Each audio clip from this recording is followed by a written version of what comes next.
pour commencer cette émission, j'ai le plaisir de recevoir David Garbous. Bonjour. Bonjour. David, vous êtes cofondateur de la plateforme Réussir avec un marketing responsable. Vous êtes aussi CEO de la structure de conseil Transformation Positive. Et auparavant, vous étiez directeur marketing de Le Sieur ou Fleury-Michon, entre autres. Moi, j'aimerais qu'on commence par un peu redéfinir les choses. C'est-à-dire, on parle beaucoup de marketing responsable, mais concrètement, ça veut dire quoi faire du marketing responsable ? Oui, c'est une question importante parce que moi, quand j'étais à l'école, j'ai appris le marketing en 2 dimensions. Celui qui consiste à réconcilier en fait le savoir-faire d'une entreprise et les attentes des clients. Le marketeur, c'est un passeur entre le savoir-faire d'une boîte, ses convictions, et puis les attentes des consommateurs de l'autre. Et il va réussir à concilier les deux. Et le marketing responsable, c'est un marketing en vérité en 3 dimensions, où sur la base de ces 2 fondamentaux qui restent importants, on va s'interroger sur la vision à long terme, sur la compatibilité de chaque décision avec un horizon plus long. Est-ce que le fait de lancer ce produit-là aujourd'hui, compte tenu de ce que je sais des évolutions des matières premières, de la disponibilité des ressources dans 10 ans, est-ce que c'est pertinent ou pas ? Est-ce que continuer de lancer un jambon quand on fait 80% de son chiffre d'affaires sur de la viande et qu'on sait qu'on mange trop de viande, c'est pertinent ou pas ? Pour préparer l'avenir, est-ce qu'il ne faut pas se diversifier sur de l'alimentation plus végétale ? Voilà, le marketing en 3 dimensions, c'est un marketing qui va re-questionner finalement les fondamentaux de l'offre pour faire en sorte que l'entreprise soit encore là dans 10 ans aussi, parce qu'avec toutes les tendances consommateurs bien entendu, mais aussi les pressions sur le climat qui sont de plus en plus criantes, et en fait les cartes sont rebattues de manière très structurante et les entreprises vont devoir bouger de plus en plus vite pour pouvoir adresser ces problématiques et préserver leur avenir. Donc ça veut dire rebalayer complètement l'offre, revenir peut-être à des choses plus éco-conçues ? Exactement. C'est en fait souvent perçu comme une contrainte, oui, parce qu'on parle de faire différemment et qu'on préfère faire la même chose. On est naturellement câblé en tant qu'humain pour ça, on fait le moins d'efforts possible. Mais c'est aussi une source d'opportunité absolument incroyable, parce que en fait, pour se réinterroger sur le produit, on redécortique l'ensemble de la chaîne de valeur. Donc on va s'intéresser à la matière première, parce qu'on commence souvent d'une ressource, comment elle va être transformée, quelles sont les étapes de transformation, sa vente auprès du client et sa fin de vie. Et à chacune de ces étapes, il y a des opportunités pour repenser l'offre, pour travailler l'innovation et pour diminuer les impacts. Alors, je vous en prie. Non, mais j'allais dire, et ça veut dire que c'est pas antinomique, marketing et responsable. On peut mettre les 2 dans la même phrase. On va pas dégrader le business, la renta, parce qu'on fait du marketing responsable. Souvent, effectivement, c'est posé comme un oxymore, le marketing responsable. Ouais. On dit c'est l'opposé de deux tendances. Le marketing, dans le langage populaire aujourd'hui, c'est un peu le brasseur de vent. Quand on dit c'est du marketing, c'est pour dire c'est pas sérieux ou c'est quelque chose qui va nous donner envie de choses dont on n'a pas besoin. Le marketing responsable, en fait, ça suppose de réinterroger les besoins réels. D'accord. Et d'adresser des solutions pour ces besoins réels. Et donc, il y a une inquiétude de la part des entreprises pour faire ça, parce qu'il y a des choses, on sait ce qu'on abandonne, on ne sait pas ce qu'on va découvrir. Mais il y a une opportunité aussi incroyable, c'est que les consommateurs sont très en attente de ce type de proposition de valeur. Ils considèrent que les entreprises ne vont pas assez vite. Dans les entreprises, on dit souvent les consommateurs sont schizophrènes, ils veulent des très bons produits et parfois, ils ne les achètent pas. Ouais. La réalité, c'est plutôt l'inverse. C'est que c'est les consommateurs qui considèrent que les entreprises ne vont pas assez vite. Et quand il y a des réponses qui sont proposées, qui sont sincères, qui sont bien expliquées, sans en faire des tonnes en termes de marketing, justement, il y a des succès économiques extraordinaire. Et ça, c'est ce que je cherche à démontrer. Je l'ai fait chez Le Sieur, chez Fleury-Michon. Et dans la plateforme Réussir avec un marketing responsable, chaque année, on sélectionne des boîtes qui ont mis la RSE au cœur de leur offre et qui l'ont expliqué avec sincérité à leurs clients et qui ont connu des succès économiques incroyables. Et l'enjeu, c'est d'expliquer finalement, faire ce marketing-là, c'est plus efficace, quelles que soient les convictions qu'on peut avoir sur les sujets d'environnement ou de planète, c'est plus efficace que de faire du marketing conventionnel. Mais ça a quand même une incidence souvent sur le prix final pour le consommateur. Et dans une période d'inflation, le choix du consommateur, parfois, il est un peu contraint aussi par le porte-monnaie. Oui, alors ce débat sur le prix, il est hyper pertinent à court terme. Mais en fait, c'est un débat qui, moi, m'énerve profondément. Alors allez-y, dites-moi. Parce que, en fait, c'est assez hypocrite, en vérité. Parce que quand on travaille exclusivement sur le prix, et qu'on met la pression sur les fournisseurs, sur les agriculteurs, pour baisser les coûts, indéniablement, il y a des poches de valeur qu'on peut réduire sur un ou deux cycles de négociation. Quand c'est une démarche structurée sur plusieurs années, on est obligé, à un moment donné, il n'y a pas de secret, de dégrader la qualité du produit ou de baisser la rémunération des acteurs qui vont contribuer à la création de valeur. Et donc, sous prétexte de défendre le pouvoir d'achat des consommateurs, on va défoncer le pouvoir d'achat ou le pouvoir d'action ou le pouvoir d'innovation ou la capacité à se rémunérer correctement des agriculteurs, par exemple, ou de l'ensemble de la chaîne de valeur. Et en vendant... je prends un exemple, le cordon bleu. Ouais. Le cordon bleu, c'est un produit assez fortement consommé. Un cordon bleu premier prix, ça porte le même nom qu'un cordon bleu que vous pouvez acheter chez le charcutier.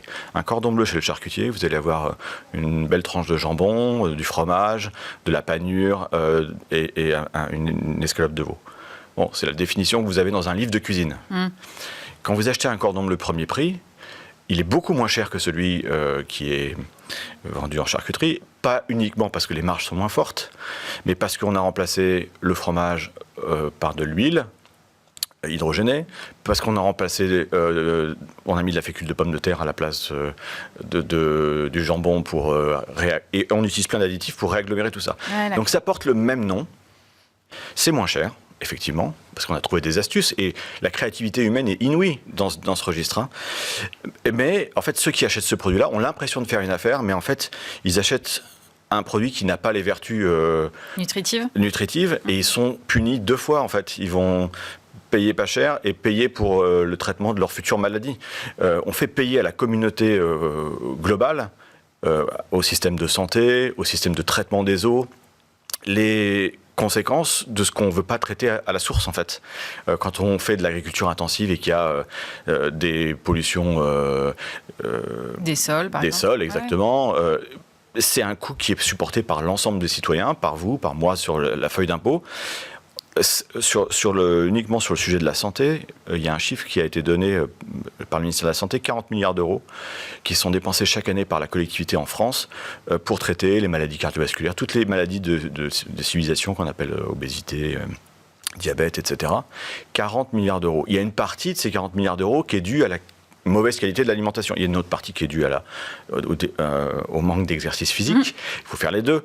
Mais la qualité de l'alimentation, si on mettait une partie de ces 40 milliards d'euros dans une amélioration de la qualité et que, effectivement, l'alimentation coûtait un petit peu plus cher, mais qu'on n'avait pas toutes les contreparties négatives de ce que ça peut apporter, on s'en porterait tous beaucoup mieux. Mais donc il faut un mouvement au niveau de la filière, là, dans ce cas. Il faut du marketing responsable qui embarque toute Exactement. la chaîne de valeur et concurrents compris de façon horizontale, quoi. Oui, il faut réunifier la chaîne dans son ensemble, parce que ce qui s'est passé depuis des années avec cette compétitivité qui a monté, c'est qu'on a saucissonné, sans mauvais jeu de mots, la chaîne. Chacun s'est spécialisé dans un petit morceau. Si je reprends l'exemple du cochon que je connais bien, il y a les éleveurs, il y a les abattoirs, il y a les transformateurs, il y a les distributeurs. Et chacun est devenu super bon et super spécialiste dans un petit morceau. Et quand il y a des problèmes, il y en a tout le temps, et il y en aura de plus en plus, le jeu qui consiste à dire que c'est de la faute de l'autre. Oui, bien sûr. Et voilà, quand l'inflation est sur les matières premières, les agriculteurs s'en sortent pas et on dit que c'est les industriels qui sont fautifs. Quand c'est la déflation, à l'inverse, les agriculteurs s'en sortent et on va dire que c'est les distributeurs qui retiennent. Enfin, il y a une sorte d'hypocrisie dans ce jeu-là. Chacun à l'instant T a raison, mais en fait, on a perdu la vision globale de la chaîne de valeur. Et l'enjeu, dans un monde qui va être de plus en plus incertain, où il va y avoir de plus en plus de variations, ne serait-ce que sur le sujet des matières premières, pour reprendre cet exemple-là, il y a besoin d'une forme de coopération nouvelle. Alors nous, on a appelé ça le coopitalisme. C'est un capitalisme qui se réinvente dans un mode de coopération. Ça ressemble un petit peu au modèle des coopératives, mais l'enjeu, c'est on a des sauts technologiques et tellement importants à faire, des solutions tellement coûteuses parfois à mettre en place, que les entreprises sont souvent dépassées par les limites de leur capacité d'investissement. Donc pour réussir à faire des vrais sauts, mettre en place des boucles d'économie circulaire par exemple, faire de la consigne, qui sont des systèmes très pertinents sur le plan de l'environnement et des usages. Si un seul acteur doit le financer tout seul, il n'y arrive pas. C'est beaucoup trop compliqué, il faut mettre en place un système de collecte, c'est beaucoup trop coûteux. Donc il y a un enjeu faramineux et hyper intéressant de trouver des alliances de principe pour réussir à avancer ensemble sur des sujets de changement de modèle. Quand on change ces modèles, parfois, on a encore de temps en temps des produits qui ne sont pas hyper désirables. Oui. Comment est-ce qu'on allie durabilité et désirabilité ? Ça, c'est un très bon sujet. Moi, j'ai souvent cette remarque de la part des clients que j'accompagne. Ils me disent, il y a des choses qu'on fait, d'autres dont on est assez fier, d'autres, on n'est pas parfait. Et donc, on ne veut pas communiquer tant qu'on n'est pas parfait. On a peur de se faire accuser de greenwashing, de donner le sentiment qu'on essaye d'habiller la mariée d'une certaine façon. Et je pense que c'est un travers assez français, en vérité aussi, parce que on est dans une culture d'ingénieurs, beaucoup en France, et cette culture de la perfection, elle est hyper portée. C'est des gens très rigoureux, qui ont envie de vraiment bien faire. Et moi, j'ai eu beaucoup d'objections, souvent, en disant, mais oui, ça c'est bien, effectivement, tu as raison, mais regarde, ça c'est pas terrible. Et donc, si on communique là-dessus, on risque de... Et en fait, c'est un cercle sans fin, parce que la perfection, par définition, on ne l'atteint jamais. Plus vous en approchez, plus elle s'éloigne, parce que tous les jours, on apprend des choses.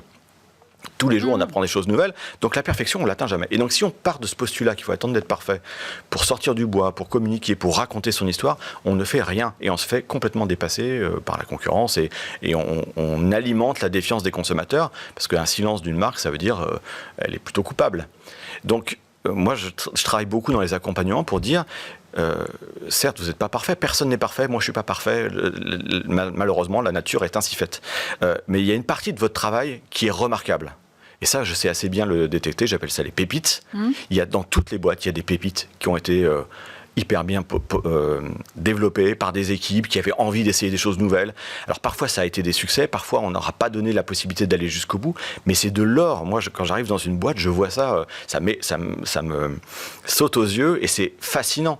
Et le travail du marketing, ça revient à la question que vous posiez tout à l'heure, finalement, est-ce que c'est compatible marketing et durabilité ? Le marketing, c'est un outil au service d'une stratégie. Il faut être humble, c'est un outil au service d'une stratégie. Si la stratégie est pourrie, on peut faire un marketing infernal et vendre n'importe quoi et susciter des besoins absolument pas durables, etc. Ouais. Si, en revanche, la stratégie a été travaillée par l'entreprise, qui a une volonté de transformation, d'aller sur de l'impact, le besoin de marketing, il est fondamental.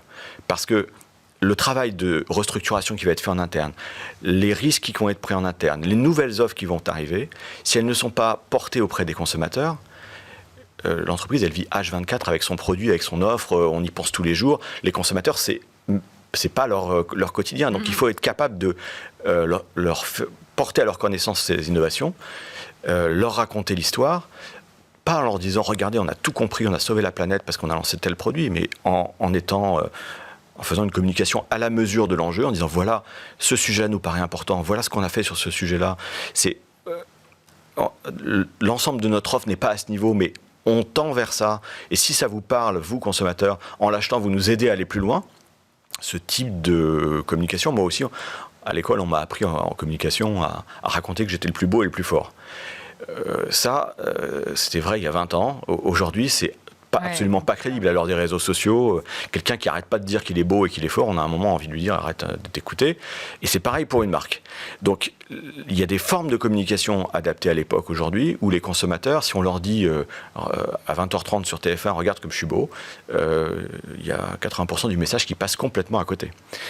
Donc il faut porter le message différemment, mais il faut absolument porter ce message. Et quand on le fait, quand on le fait avec sincérité et qu'il y a une réalité de produit derrière, c'est-à-dire que le consommateur, c'est pas juste un discours corporate qu'il entend pour dire j'ai l'intention d'améliorer mon offre à horizon 10 ans, mais c'est voilà, aujourd'hui, ici et maintenant, le nouveau produit que je lance, il est beaucoup mieux pour telle et telle raison. Si ça vous parle, aidez-moi à en faire un succès. Cette posture de communication et cette façon de faire, ça embarque les clients de manière beaucoup plus forte, ça crée des succès économiques incontestables qui sont un véritable détonateur dans l'entreprise, parce qu'un succès, ça rassure, ça donne envie d'avoir un autre succès.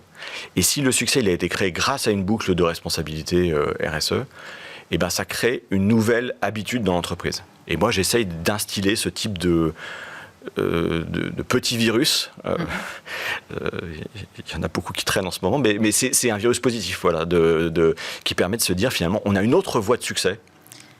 Et ça crée de la fierté aussi en interne, parce que travailler sur les sujets d'impact, les collaborateurs, c'est aussi des citoyens. Ils sont tous les jours exposés aux messages anxiogènes qui expliquent que ça ne va pas bien se passer. Et ils ont envie de trouver des solutions dans leur job. Et quand on leur donne la possibilité de le faire et de le faire savoir, c'est un truc de fou. David, ça fait 10 ans, je crois, que vous avez lancé la plateforme Réussir avec un marketing responsable. Est-ce que vous voyez quand même des évolutions ? Oui, c'est très intéressant parce que ça fait un baromètre effectivement annuel de la façon dont les entreprises bougent. Il y a 10 ans, le sujet majeur, c'était je vais essayer de faire moins pire. D'accord. On essayait de limiter les dégâts et donc ça ne veut pas dire que c'était mal, hein. Ça veut dire que, par exemple, sur l'agriculture, on allait essayer de faire de l'agriculture raisonnée, d'utiliser moins de pesticides, on allait essayer de limiter les distances, on allait essayer de faire de l'éco-conduite pour les chauffeurs, pour limiter les émissions de carbone, etc. Puis petit à petit, on a vu évoluer les propositions de plus en plus structurées pour dire on va essayer de faire mieux. D'accord. Petit changement. Donc mieux, c'était véritablement une amélioration sensible et visible qu'on pouvait revendiquer de manière objective. Et le cran d'après, là, qui est en train d'arriver, ça va être de réparer. C'est ce que je vois venir. On a considéré depuis 200 ans de capitalisme qu'on pouvait tout extraire de la nature à notre profit et que ça allait super bien se passer. Tous les économistes ont construit leur théorie sur des dispositifs où il n'y avait pas la nature dans l'équation. Aujourd'hui, on se rend compte que les ressources se raréfient, le pic pétrolier est atteint dans un certain nombre de régions, qu'il y a des pénuries de matières premières en Espagne avec la sécheresse qui s'installe. Oui, donc quand vous dites réparer, c'est pas au sens de la réparabilité des objets, c'est plus profond que ça. C'est exactement ça. C'est faire en sorte de créer les conditions de la disponibilité future des ressources. Mmh. Et aujourd'hui, elle est fortement compromise. Si les entreprises ne changent pas leur système d'approvisionnement, elles vont faire face à des pénuries qui vont potentiellement les mettre dans l'impossibilité de vendre. On a vu ça pendant le Covid, hein, quand la chaîne d'approvisionnement s'arrête, en 2 semaines, il ne se passe plus rien. Et donc là, le mouvement, il est engagé sur cette réparabilité des ressources ? Oui, on parle... Alors, c'est un mouvement qui est venu de l'agriculture, justement. Ça, c'est très intéressant. On parle beaucoup d'agriculture régénérative. C'est une agriculture qui s'intéresse à la vie dans les sols et qui a démontré par tout un tas d'études que quand la vie était foisonnante dans un sol, eh ben, on avait beaucoup moins besoin d'utiliser de pesticides parce que beaucoup moins besoin d'intervention, même tout simplement, parce que naturellement, la vie des sols nourrissait mieux les plantes, permettait une meilleure protection via la biodiversité, etc. Et certains agriculteurs se rendent compte que c'est beaucoup plus efficace que de l'agriculture chimique qui a été l'alpha et l'oméga des 50 dernières années.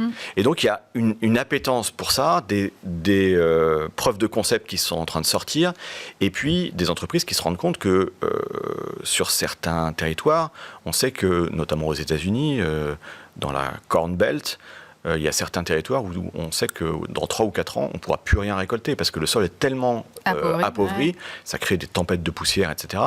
On ne pourra plus rien en faire. Donc là, il y a une urgence absolue à repenser le modèle agricole, mais c'est vrai aux États-Unis, c'est vrai partout. Et c'est une opportunité agronomique incroyable, c'est une opportunité d'innovation et c'est une opportunité de création de valeur pour les agriculteurs. Et c'est la condition, faut se dire les choses, pour que dans 10 ans, les boîtes continuent de tourner. Sinon, ce sera vraiment très précaire. j'ai parlé de la sécheresse en Espagne aujourd'hui, c'est la source d'approvisionnement principale en fruits et légumes d'une grande partie de l'Europe. Ils ont tellement pompé dans les nappes phréatiques et le déficit pluviométrique il est tellement important que cette source de production-là elle est en train de se tarir de manière extraordinairement rapide. Donc il va y avoir des ruptures dans les chaînes d'approvisionnement, des réassorts. On voit aujourd'hui les déstabilisations géopolitiques qui sont liées au réchauffement climatique font que les flux de marchandises vont être perturbés. Donc le dirigeant aujourd'hui doit anticiper non pas juste un scénario de croissance, mais 18, 20, 36 scénarios liés à des aléas qui sont des aléas malheureusement très probables. Et la bonne gouvernance, c'est celle de la capacité à prévoir ces aléas et d'anticiper du coup, de travailler cette vision à 10 ans pour être en capacité de toujours tenir la chaîne de production. Un groupe comme Nestlé a investi plusieurs milliards d'euros dans l'agriculture régénératrice il y a quelques années. Dans la filière du cacao, par exemple, ou du café, on commence à reproduire, à refaire des productions en agriculture sous bois, alors qu'on avait fait de l'agriculture intensive, parce que de l'agriculture du cacaoyer tout seul, il produit très très bien pendant 2-3 ans et après c'est terminé, il a besoin de l'écosystème tout autour pour pouvoir continuer de grandir. Vous voyez, on a fait plein de simplifications qui ont donné des résultats à court terme, mais qui ont produit des effets délétères dont on mesure parfaitement les conséquences aujourd'hui. Donc l'enjeu, c'est de faire évoluer ça. Et il y a plusieurs entreprises qui se saisissent de ça. Merci beaucoup, David Garbou. Je rappelle que vous êtes le cofondateur de la plateforme Réussir avec un marketing responsable et CEO de Transformation Positive.